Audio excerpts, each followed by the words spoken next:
for the Eagles defensively. They're down and 7 down the sideline. Pass is incomplete. Avonte Maddox covering Marquez Valdez-Scantling, and it's 4th down. He never does really get turned around to make a play on this ball. You see, he's just out there scrapping, trying to do all he can. The crowd sees this. They want pass interference, but from where that ball was, looked like a play might have been able to be made. They're going to take a look, it appears. Matt LaFleur, fans are begging him to throw the challenge flag, and he slams it down. This will be a challenge by the Packers, saying there was pass interference. Mike Pereira, this was on our training tape a couple of weeks ago. There is no such thing as face guarding. So yes, you know, Maddox doesn't get his head around. The question is there enough contact? Challenging the ruling on the previous play. And actually, I put this play on the recent training tape. If you watch that one, I think there is. He's not playing the ball, plays into the body, significantly hinders his ability to make the catch. We'll see what they rule when they come back.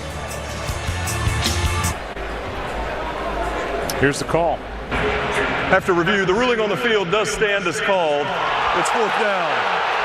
Green Bay will be charged their first timeout, and that's one challenge remaining.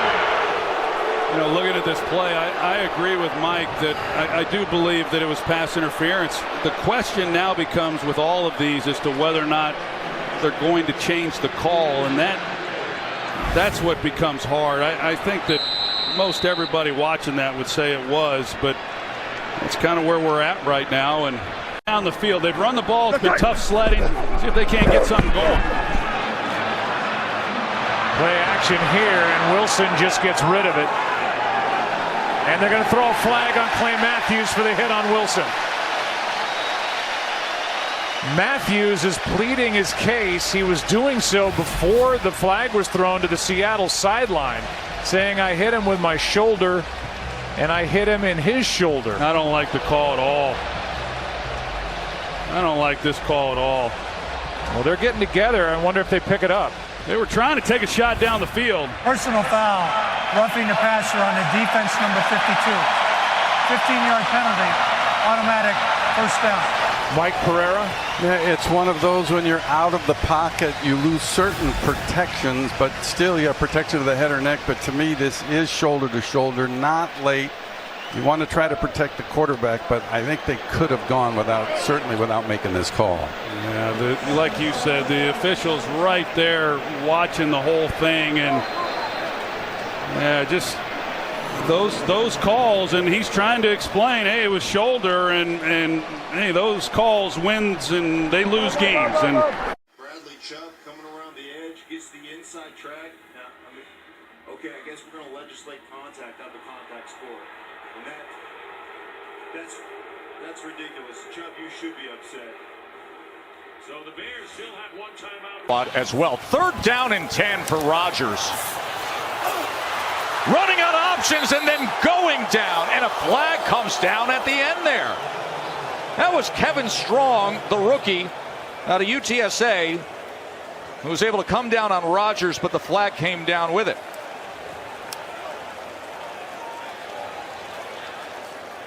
Illegal use of hands to the face, defense, number 90.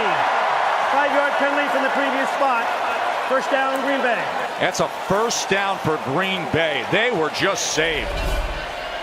Let's take a look at number 90, Trey Flowers, and watch where he puts his hands and see if he gets him to the face there. Right now, he's on the shoulder pad. He's still on the shoulder pad.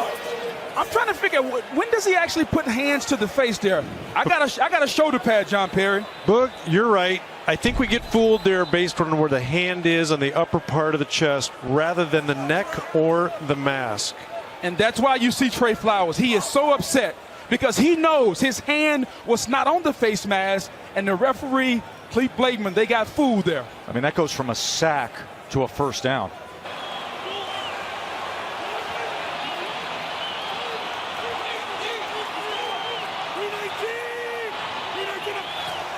Here's 3rd and 4 with Rodgers calmly retreating, looking for something. Flag is down as he throws to the end zone, incomplete. But Kennard was getting after him as Rodgers pushes his way up slowly. Illegal use of hands, hands to the face, defense. Number 90, 5-yard penalty from the previous spot. First down, Green Bay. And that's a dagger for Matt Patricia and company. Let's take a look at number 90, Trey Flowers, and see if this is indeed illegal hands to the face.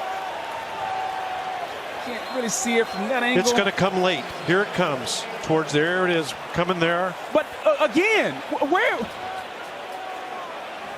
That's He's on the left shoulder once again. Around the left shoulder. Is Bakhtiari selling that by arching back his head? But again, that is a terrible call. That's twice on Trey Flowers in crucial situations that the refs have blown the call. And now Green Bay will use a timeout. John Perry, chime in here. What do you see? Let's see if we can find something in the neck, because keep in mind it's neck or face mask. But Booger, I do agree based on what we've seen so far, it does look like he's on the shoulder pad rather than the neck. Yeah, he's nowhere near. He's on the shoulder pad, and Trey Flowers is so strong, he's pressing Bakhtiari back. That's a bad call. That can't happen. 5 yards and a first down. It's the game. It seals the game. No timeouts for Detroit. Yeah. I'm with you there. That's why I said it was the dagger for Patricia and company.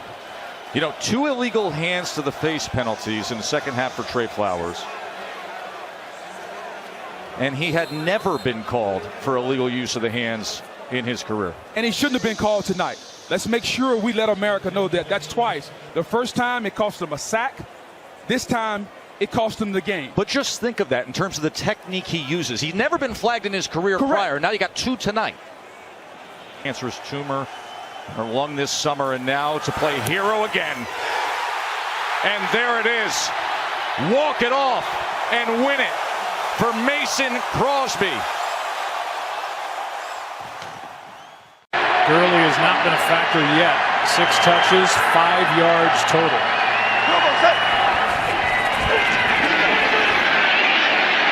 That ball's out. Picked up by the Saints and Jordan. And now they're saying incomplete pass. And they've blown it dead. Jordan's down the sideline, but Walt Anderson is saying incomplete pass, no fumble, with pressure by Onyemata.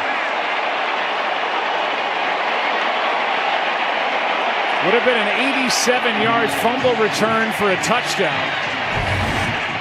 But this was blown dead. Hendrickson got in there. Onyemata got in there. Yeah, I'm not so sure, and they will. Sure looked to me like it came out before the hand was going forward. It's a clean recovery. I certainly think that's a fumble. Onyemata's the one who makes the hit. He's working against the young man who just came in at right guard, Jamil Demby. We'll hear from Mike Pereira on the other side of the break. During the break, they made the announcement that this ball was out. It's a fumble. It's not an incomplete pass. It didn't look like it was that close. And Mike Pereira, by saying incomplete pass, they blew it dead. Just a killer mistake that hurts the Saints so badly. When it's that close, you have to lean the fumble. You can always come back and kill it with incomplete. But even though they give the ball to the Saints here, and it gives them the ball that doesn't correct the mistake, it really would have resulted in a touchdown. Let's be clear. This should have been a touchdown for the New Orleans Saints, and because of the call that was made by the official, they get the ball, but they don't get the touchdown, and the Saints are on the short end of another call yet again. Going back to the championship game, that's 3 games in a row that there's been officiating controversy that affects the outcome of games. So you go back to the champ game, the no call on Nickel Roby-Coleman. You go back to how they administered the clock and worked that at the end of the half against Houston. And now this ball comes out. Cam Jordan goes 87 yards, but they blew it dead instead of letting the play continue. And if it was incomplete, then they can always come back. But they blew it dead, so the return doesn't happen, and it literally takes a touchdown off the board for the New Orleans Saints. How many times can this happen to the Saints? We've seen a bad call on the field. We've seen a lot of good defense, not much offense. Welcome to the booth.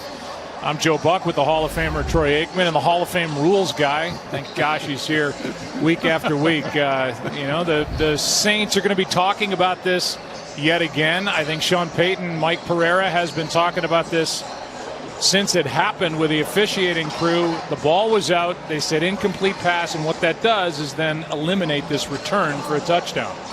Yeah, Joe, I mean, you got to look at this play, and if it's at all close, if you can't tell as the referee whether it is a pass or a fumble, then you want to rule fumble. You don't want to actually officiate to the system, but you have to keep the play alive. So if it is, a fumble, and then you can turn it into an incomplete pass, but you can't do the reverse. So it's a critical mistake, and it just comes time and time again to the Saints. Yeah, they've got to be getting tired of hearing about it, and that the Saints fans are wondering, how many more times are they going to have to go through this? 5 from the 9. Darnold under pressure and going down at the 20, and there's Max Crosby, and a flag comes flying in. Personal foul, roughing the passer, defense. Well, Crosby's going to be lined up to the outside. He's going to be the one that beats him around the corner and ultimately gets the sack on Darnold. I didn't see the roughing the passer. I don't know. Maybe who'd they call it on Hurst? Hurst, the second man in. T.Y. Hilton going to come down and make the pick right there. If it's within 1 yard of the line of scrimmage, it's legal. Oh, boy. Terry, weigh in on that one. Oh, boy. Yeah, not only is it not more than a yard, he just sits there and the defender contacts him first. I don't see any offense. We got an update for you on the Lions and Eagles. The kickoff return after the Lions field goal. Oh, boy. Gets his helmet ripped off. But watch the slow-mo replay here, gang. We're going to give you an end zone angle of it. Miles Sanders. Oh. Now, thankfully it popped off there. Could have caused an injury. Sanders looked okay, all things considered, after the play. Watson getting out of the pocket, looks downfield, uncorks a deep one. Incomplete. DeAndre Hopkins wants a flag. He should get one because Humphrey grabbed him just as the ball was coming, and Hopkins had his eyes on the ball. Was going to make this catch in the back of the end zone. Watch the grab here. Little jersey tug there, and there's the contact before the ball gets there. This is worth a challenge. And that's exactly what's going to happen here with 5:45 to play in the first. After review, the ruling on the field stands. Houston is charged with their first timeout, and they've lost their first challenge of the game. Please reset the game clock to 5:46. Well, there's contact with the jersey. That's pass interference to begin with. And then the bump there, the grab here, then comes the ball. Check, check, check.